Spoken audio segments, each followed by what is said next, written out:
Hello, welcome to the what day is it even? Friday evening, 8 p.m. Swift Quilting, Emma Bradford live stream. Hi, how are you all? Just let me know you're there. Give me a little thumbs up or a little heart, and yeah, send me any questions, any comments, and I will see all of your comments and questions and all of that sort of a thing.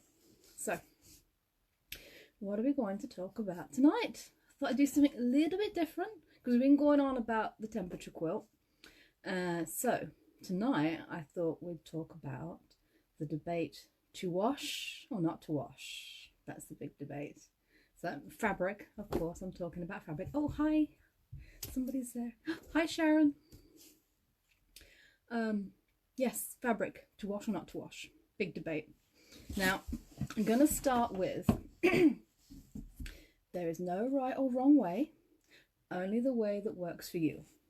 And with that in mind, oh, hi Sarah, how Dawn. So with that in mind, I'm going to tell you why we wash, or why some people prefer to wash, and then why some people prefer not to, and then let you decide. So, why do we wash fabric? One, it's cotton, so 100% cotton.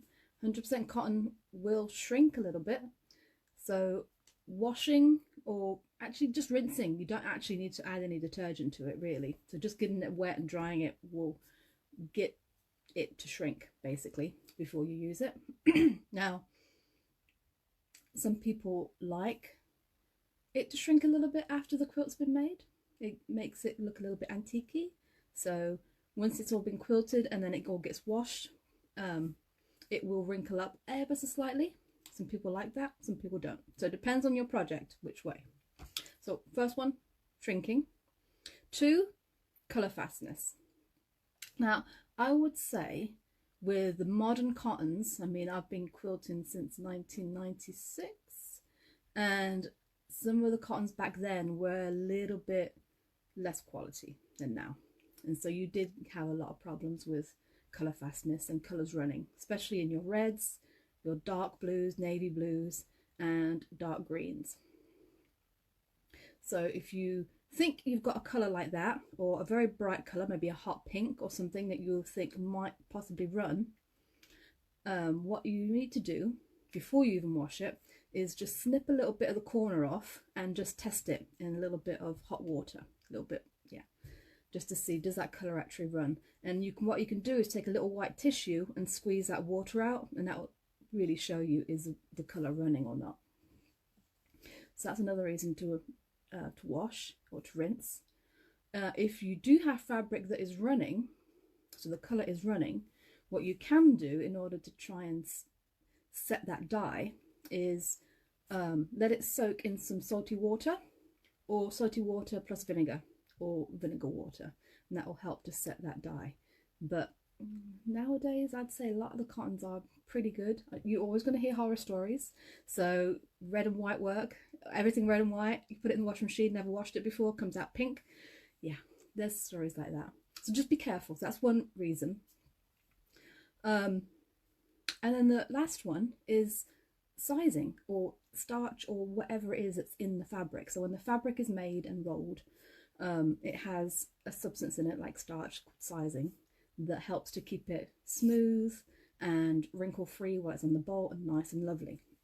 Now, some people find that when they work with cotton fabric that is unwashed, they get runny noses, they sneeze, it's just not pleasant, and it's the sizing in it that makes them react to it basically.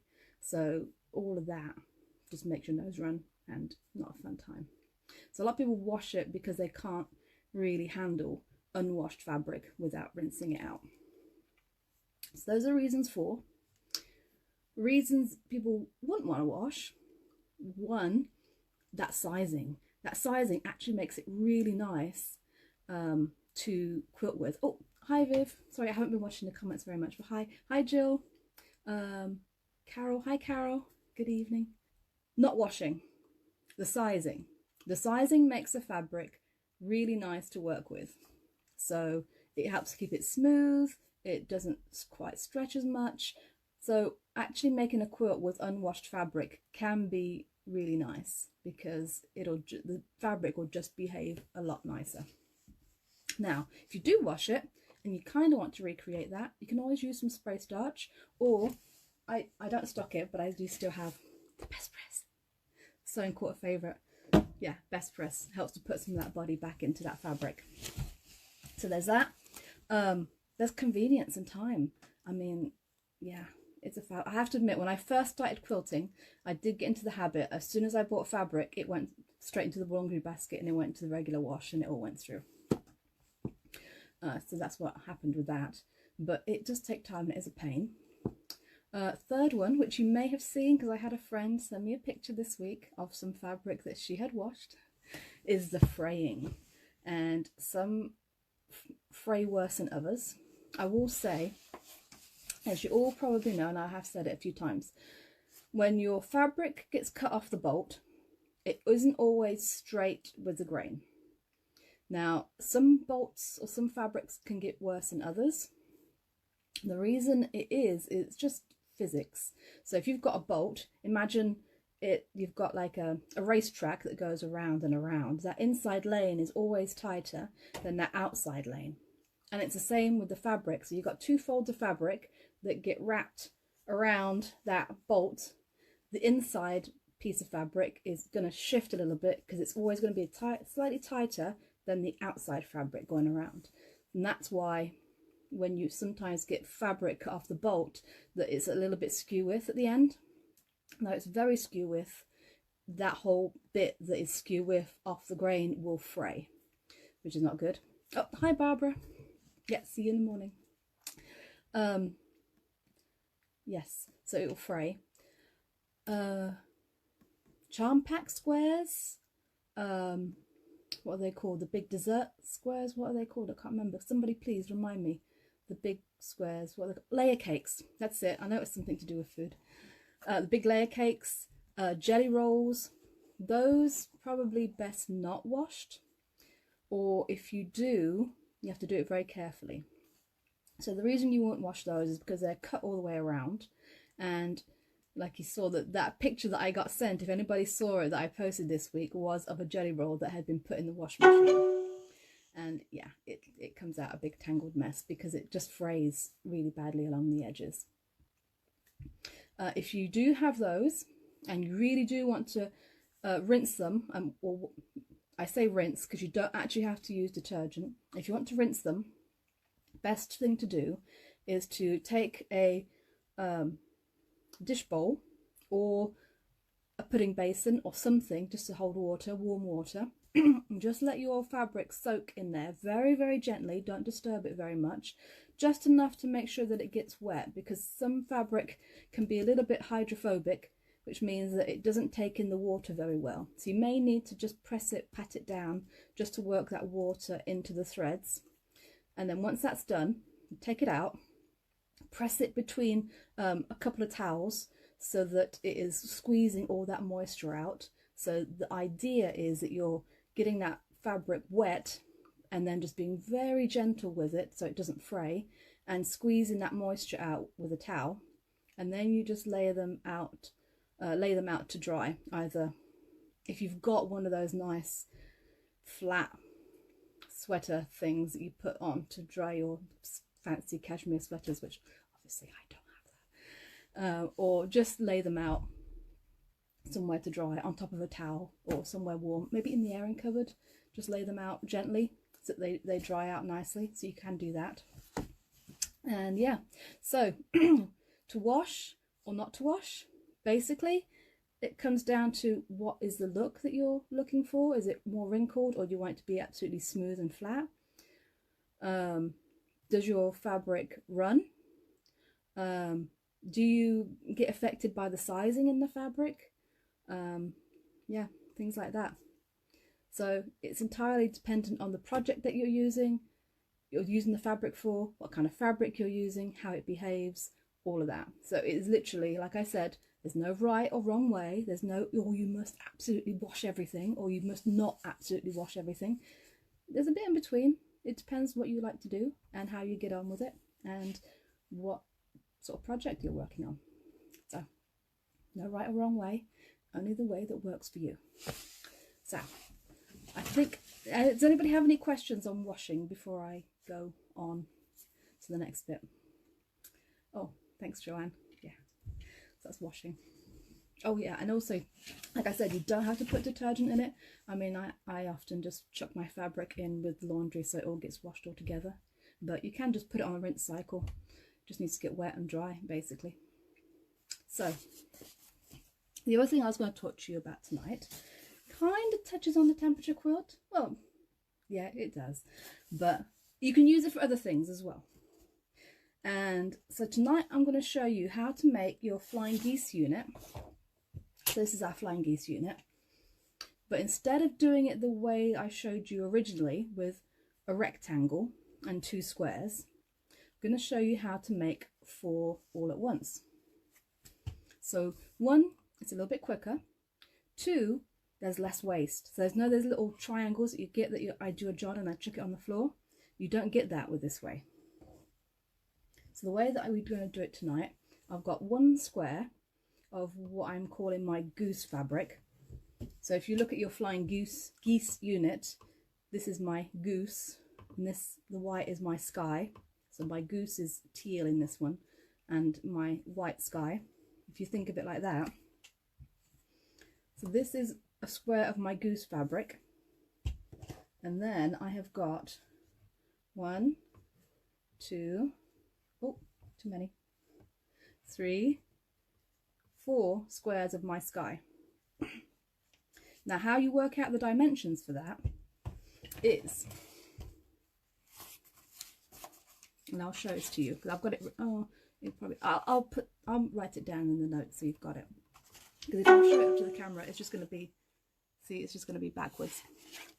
So to make 4 flying geese units at once, you need 1 square of the goose fabric that is cut 1 1/4 inches bigger than the finished length of your unit,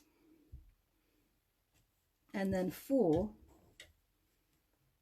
squares of sky fabric that is 7/8 inch bigger than your finished width. Now what does that all mean for what we're making? Well, if we take this as an example, so I said to cut out 3.5 inches long by 2 inches wide, your rectangle and your squares. What that gives us is a finished size of 3 inches by 1.5 inches. Now you always want to calculate, make sure you calculate this from your finished size, not your cut size. So if we want to make 4 units that are exactly this size, we need a goose square that is 4 1/4 square, and 4 sky squares which are 2 3/8 inch square. And I will write that down. The formula, no matter what size flying geese you're doing, the formula is always the goose fabric square needs to be 1 1/4 inches bigger than your finished length, and 4 squares of your sky fabric, which is 7/8 inch bigger than your finished width. So the sky squares need to be 7/8 inch bigger than your finished size. So that finished size means it doesn't include the seam allowance. So this unit right here, as it is, because it's not sewn together, it includes all the seam allowance around the edge, which is 1/4 inch all the way around. So if this starting off is 3.5 inches by 2 inches, when it's finished, it's going to be 3 inches this way and 1.5 inches this way. You have to subtract 1/2 inch from your cut size to get your finished size. Okay. Oh, hi John, we are on it. So, how we make them. Take our goose square. I'm going to take 2 of my sky squares. Oh, before I go to that, let me show you what I've done. So my sky squares, you can see I have marked them 1/2 inch. So I've used my handy dandy 1/2 inch, and I've centered that from corner to corner, and I've marked my sew line, basically where I'm going to sew across. Now I do that because I find it easier to actually mark the sew line.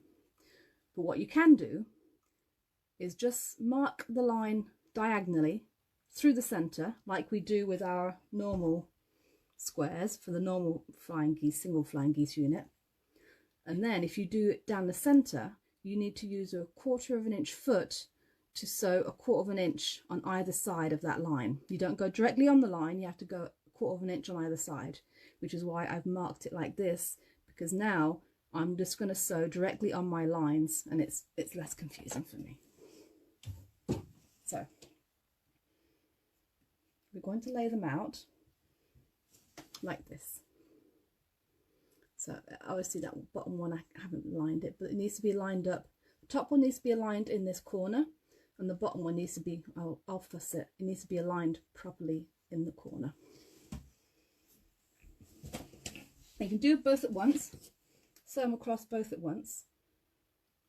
So I'll lay that like that. Hold my threads.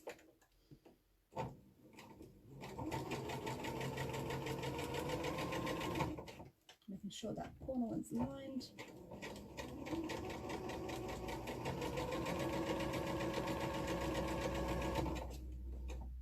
There. So I've done one side. Let me show you if you can see.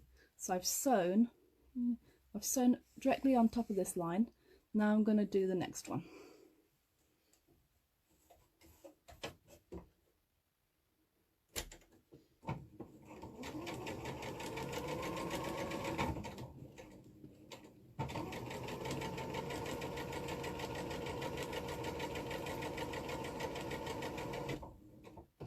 Just like that. So now I've sewn directly on top of both of those lines. Now I'm just going to cut straight through the middle. Now you can use your rotary cutter and a ruler. I'm just going to use my scissors for tonight. Just eyeball directly in the middle, which will give me a 1/4 inch seam allowance on either side.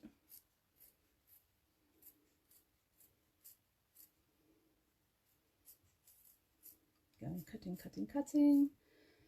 Cutting, cutting, cutting, cutting, cutting. There we go. There we go. And so you end up with 2 triangles that look like this. You then have to press them out. So you want to press. I'm going to finger press for now. Finger press, finger press.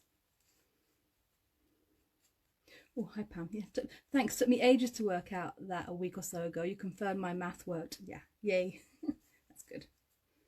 So then you end up with something that looks, if I press it out, it will look something like that. Then you take your 3rd square and you line it up just like that. So now my lines are going this way, and I'm going to sew directly across here and directly across there.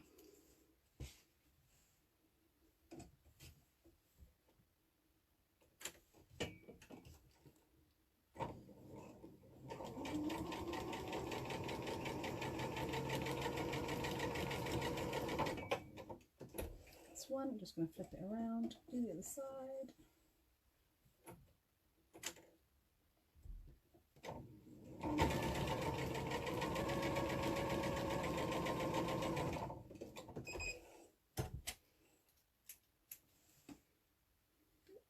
Snip all my bits off.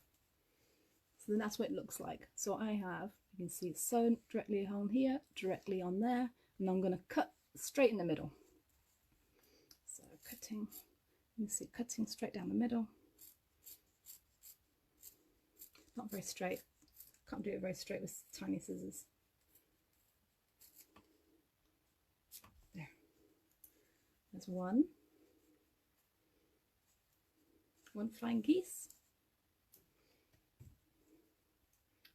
Off. 2 flying geese. And then the other ones make from this one. So I'll get 4 altogether. And I don't have any of those little corners that go wasted. I don't have to do a John and wipe them all off onto the floor. And yeah, you can do 4 at once. And especially for those middle temperatures where you're going to need a few, even if you don't use them all up in the spring, when it comes back to, well, let's be honest, middle of August, you're probably going to need those cooler temperatures again. At least if you're tracking in the UK. Unless some of you are tracking some really nice places, and yeah, you might not need quite as much of the cooler temperatures as we're doing, or as I'm doing rather.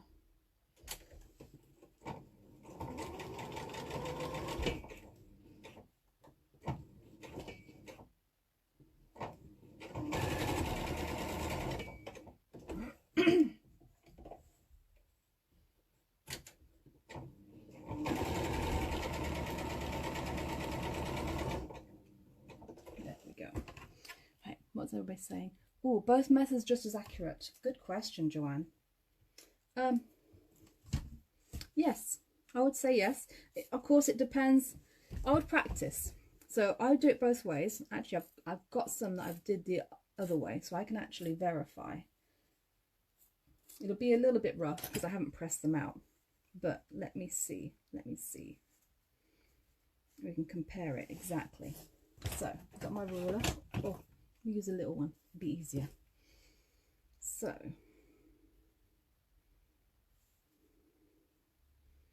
it is coming up, so the bottom of this is coming up, I'd say 1/8 of an inch short of 3.5, that way. That one's spot on 2 up and down, so width wise.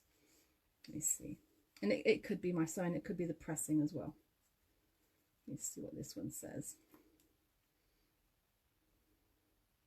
That one's spot on 3.5, spot on 2 that way. So that's what, and then do this one because that one got a ruck in it. This is the old-fashioned method that I did last time. I have to admit that one's also coming up. Oh, if I pressed it out, it probably would. It's coming up a hair under 3.5, but again, it hasn't been pressed. And oh, I think it needs to be pressed. Try and give that a press out. Yeah, a seam's width short of 2, so pretty comparable, I would say. And one thing that you're not getting, sometimes when you do the quick method, especially for half square triangles, sometimes your half square triangles, the edges can be on the bias just because of the way you cut them from the quick method. None of my flying geese have any bias edges. This is from the quick method. None of them have any bias edges around the edge. They're all good straight edges, so you don't have to worry about them going a bit skewy and stretching, so that's good. And I'd say the accuracy is comparable. So yeah, that was a lot quicker to make. Well, again, there's no right or wrong way. Pick the one that works best for you, because if you are doing larger flying geese and you are doing the, well, you're marking ½ an inch in between, like I talked about last time. Yeah, I did talk about last time. Then you're getting your half square triangles off that waist anyway, so you're not really wasting it. So, oh, hi Jeanette. Let's see what you say. That's amazing. That's amazing. Always confused by how best to make these. Yeah, there's no right or wrong way, only the way that works for you. So I just wanted to show you another way of getting them done quite quickly and accurately and with a little bit less waste. So that's that. If anybody has any more questions or about anything, I'd like to hear them. Yeah. So can't think if I've got any gossip to tell you. I don't think so. I've been driving most of the day today, I have to admit. I went down to see Kaylee. Hi Kaylee, hopefully she's watching. So it's been a lot of time on the M11, M25 today. Although traffic was good, so it wasn't like it was stuck or anything. So, hi Joanne, brilliant, thank you. The ruler looks good. Yes. So I'm going to Stitches next month, which is a wholesaler show. I'm going to try my darndest to get these in stock because I love them. They're just so handy. I love them for marking because you always got that 1/4 of an inch, and it's a lot easier to handle than something like this. And yeah, it's easy and nice and clear to see. I don't know if you can see it close up. You've got nice clear markings all the way through it and all the way to the end. So you've got a nice 1/4 inch in the corner there. So if you ever have to mark 1/4 inch anywhere, it's really handy to have that. Yeah. Oh, hi Anne. Hi Emma. What makes white and grey? Oh, what makes a white and grey fabric are you using? So, good question.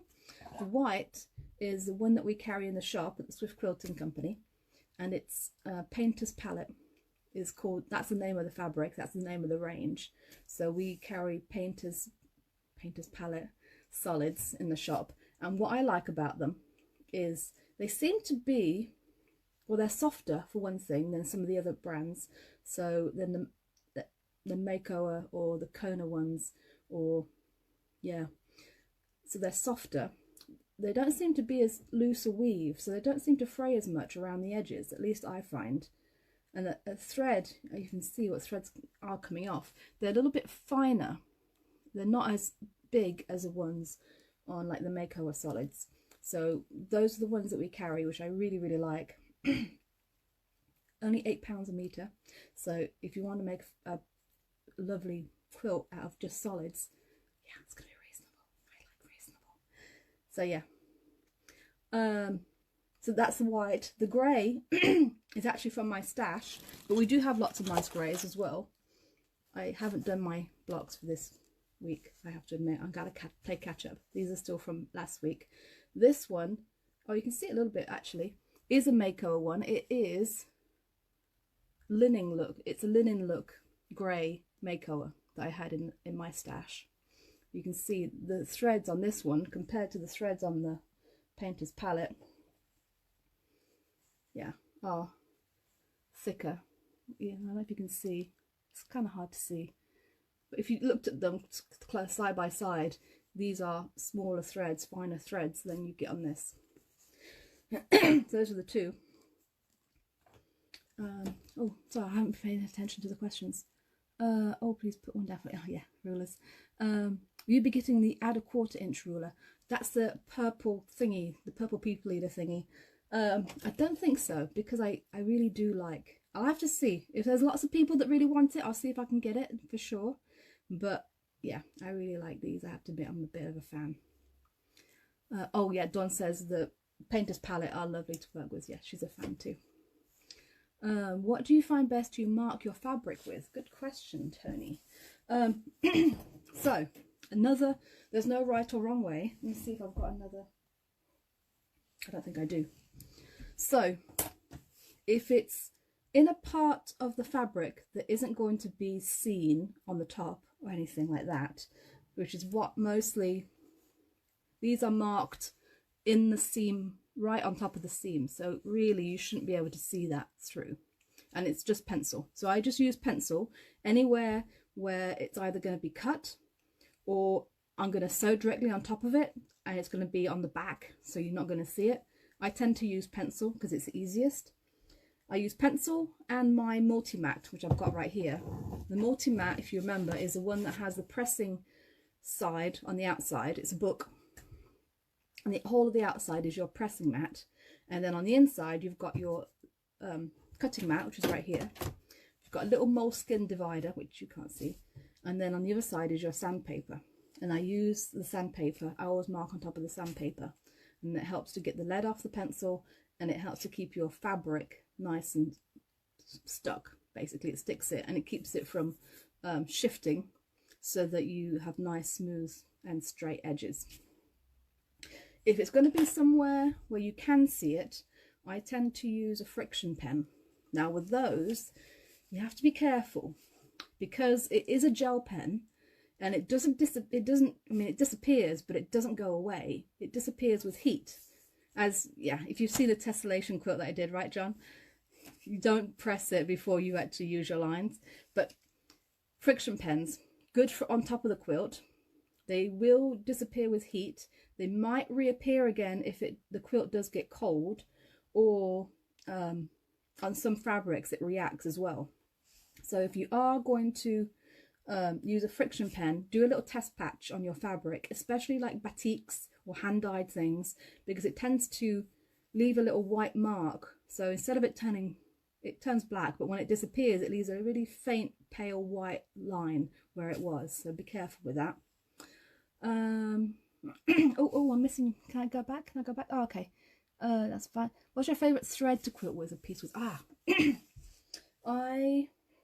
For piecing, I tend to use any cotton thread, good quality cotton thread. So a Metla or a Gutermann, anything that works well with your machine.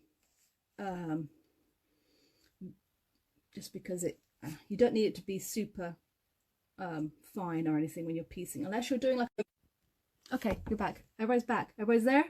Okay, good. my phone died. Anyway, if you're doing like a competition quilt, you need really fine points. Aurifil, I do swear by Aurifil because it is a little bit finer. It's a 50 weight. You can use that for piecing, but that is what I use for quilting. The machine quilting, I use the Aurifil 50 weight. For hand quilting, I'm going to try Aurifil have I think it's a 28 weight. I think I'm going to try that. It's not as thick as some people like to hand quilt. I like quite fine thread, relatively speaking. Not the same type of thread that you piece with. It is stronger and it is thicker, but it's not as thick as a lot of people like to hand quilt with, where you can really see the stitches. Mine really just looks like thread. So that's the thread question. Hopefully I answered everything. Oh, do you press towards the geese or towards the background? Now, I tend to press towards the background, and when you sew them, whether you use a quick method or the other method, if you can see, when you sew them together, you see how I've sewn over the seam allowance there? I mean, you can press it the other way, but I've always pressed it that way, just because it tends to want to go better that way, to be honest with you. Now, if this is a white fabric, obviously, and if you listen to all the quilt rules, you're supposed to press towards the dark side. So in theory, it should be pressed this way. So it should be pressed that way. Again, there's no right or wrong. It's whichever works for you. If you find that you do have a pale fabric and you're seeing your fabric come through the top, so if I was to see that teal coming through that fabric there, then I would definitely press the opposite way, because you want that seam allowance to be hidden behind your darker fabric. That's the point of pressing towards the dark side. But I press it this way because I find when I go to sew them together, I've got that point at the top that I can go across. Now if I was to press it the other way, it gets a little bit, I find it's a little bit hidden. So I press them out because I can see where I need to sew across, where that X is, where those two seams come together. And then it helps you to not lose your points when you put them together. Natalie, hi Natalie. Oh, Morton mat arrived today. Yes, it is amazing, isn't it? Yes, I love it. I had I told you the story. I bought mine in the shop and it just said, you know, cutting mat and pressing mat, like, oh yeah, it's great, I'll go on a retreat and it'll be handy. And then I opened it up and like, oh, sandpaper. Yeah, I was very happy about that. It doesn't tell you on the outside that it's got sandpaper in it, but that was my favourite feature. Oh, Jeanette, welcome. Maybe thinking of using white for the little 2-inch squares. Still trying to work out how much I need for the temperature paint palette. Sounds good value. Yes, 2.5 meters should do you, Jeanette, for the background of the whole thing. So all your little squares. I think I'll take care of your sashing as well. I'll verify, but I think that's the case. Oh, favourite thread, that was Jeanette. Let's see. I've gone with your suggestion. Oh, this is Diamond. Hi, Diamond. I've gone with your suggestion of using the high temps. Oh, yeah, living in Edinburgh. Yeah, I saw that. Good idea. I didn't want to totally grey and blue quilt. Do you think I should have more than 10 fabrics to give myself more of a varied quilt? If your temperature range is quite small, then you can have maybe 2-degree range rather than 3s that I've done. So if your temperature is sort of, I don't know what it would be in Edinburgh, say -5 to 20, I don't know. Yeah, you can have your temperature ranges be smaller, so 2 degrees per temperature range per fabric, and that will give you a nice varied fabric. I mean, you could go wild and have a color per temperature, and that would be really varied. That would be really nice. So yeah, it's your quilt. You do you. Oh, Tony says, do you have a go-to design for hand quilting, or do you use stencils? I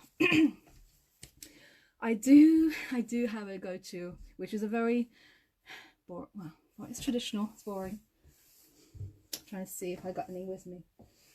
I'm looking for 1/4 inch masking tape.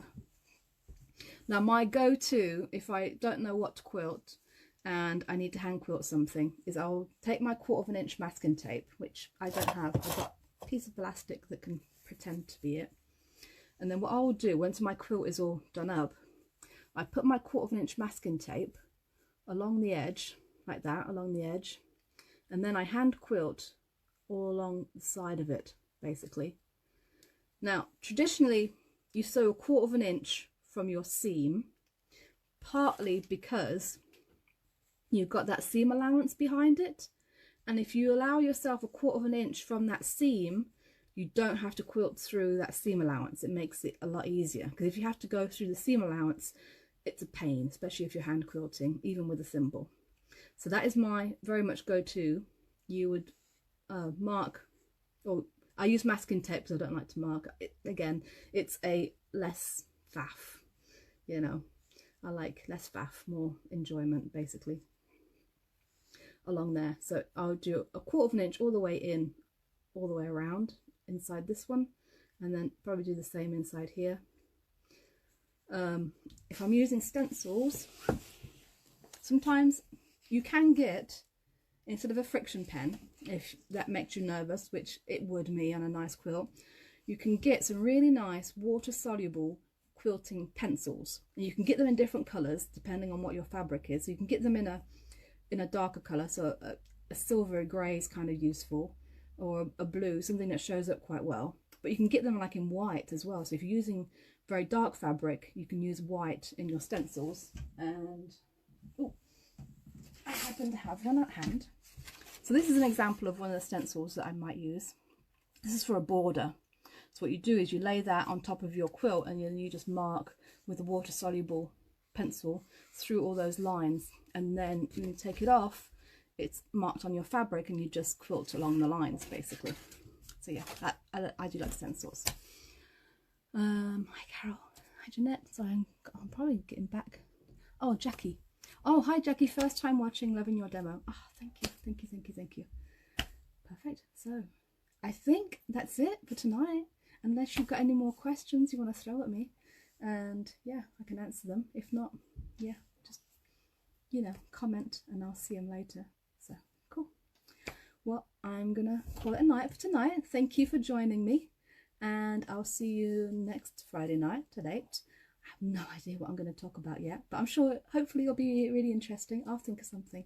Oh, somebody wanted to learn about doing a tessellation. I might do that next week, actually, because I wanted to show you the quick method of flying geese this week, because you're still, you know, working on your temperature quilt. But next week, yeah, I'll do that. I'll show you, probably do a 2-parter. I'll show you how to make a tessellated pattern the first time around, and then the week afterwards I'll show you how to make that into a tessellated quilt. So okay. Oh, have a life glass. That sounds good. I think I will. I got some nice Sauvignon Blanc in the fridge, so I think that might be me next. So thank you guys, have a good night, and I'll see you next week. Bye.